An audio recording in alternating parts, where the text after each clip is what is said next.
finished 8th when he was not really expected to do much more than that. He won a stage. Now he's back and he's about to finish 3rd. And do you remember who he beat on that stage up to Mons? It was a certain Alberto Contador. He made an inspired jump from the pack. It's a very steep climb up to the aerodrome at Mons, and an absolutely typical Rodriguez win.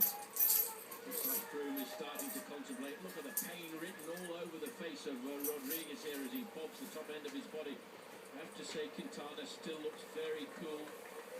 Ready to make that move. I was expecting him to make the move. Maybe he's just happy to be up there in 2nd place in the overall standings. Was to match the move by Rodriguez there. Froome will very, very shortly be seeing the 1 kilometre to go banner. Just 1 kilometre left to go to the summit of this climb of Semnoz.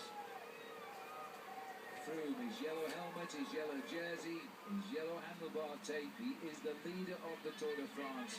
He leads the race from Contador by 5 minutes 11 seconds. Contador has lost more than a minute.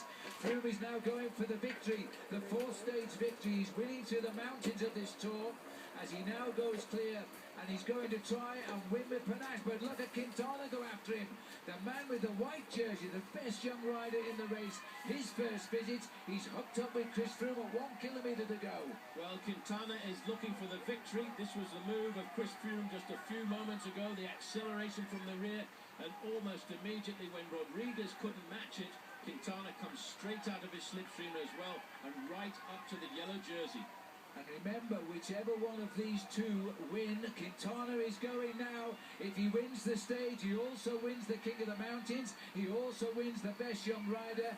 But he'll finish 2nd in the Tour de France to Chris Froome. Well, we had said, Phil, since the very start, the first time we saw this man in the mountains, that he was a superb climber. And look at the way he's dancing away from everybody else. The first day we saw him riding in the Pyrenees, he misjudged it to the finish. He ran out of stamina. Why shouldn't he? At 23 years of age, but now on the very last climb in the Alps, he is showing us the talent he was born with in the high country of Colombia. He's riding to the victory today. He's riding to the King of the Mountains. He's riding to the best white jersey, and he'll finish 2nd tomorrow in Paris to this man. Well, this man has done a lot, but he makes it so easy. 1:28 to Quintana. He makes it look as if it's like just a walk in the park this afternoon. We will see that banner, and that banner is going to indicate to him 500 metres to go. 500 metres, half a kilometre of what has been one of the hardest journeys through the Alps in many, many years of the Tour de France.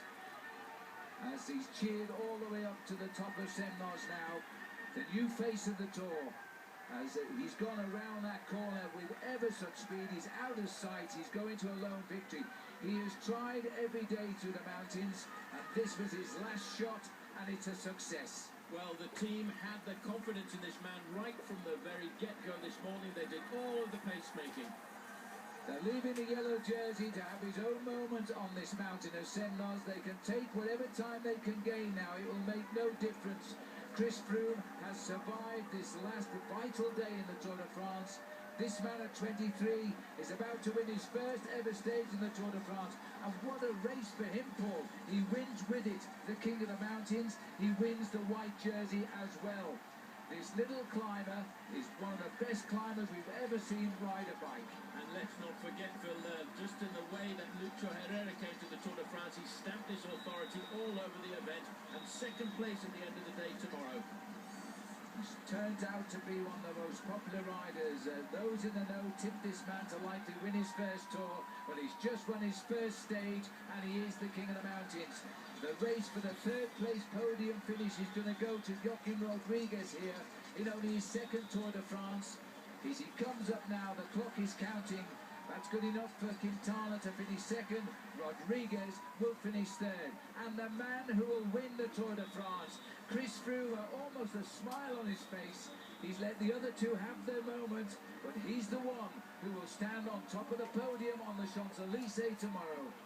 Just 29 seconds. This man, I think, was very important in trying to set up the win for his teammate here this afternoon, because this is Alejandro Valverde. He's in 4th place on the road, and I think he's going to move up a couple of places in the overall standings tonight.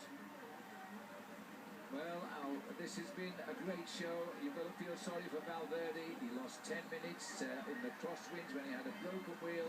It was the time when Contador took time away from the yellow jersey. 1 minute and 9 seconds on that great day of racing.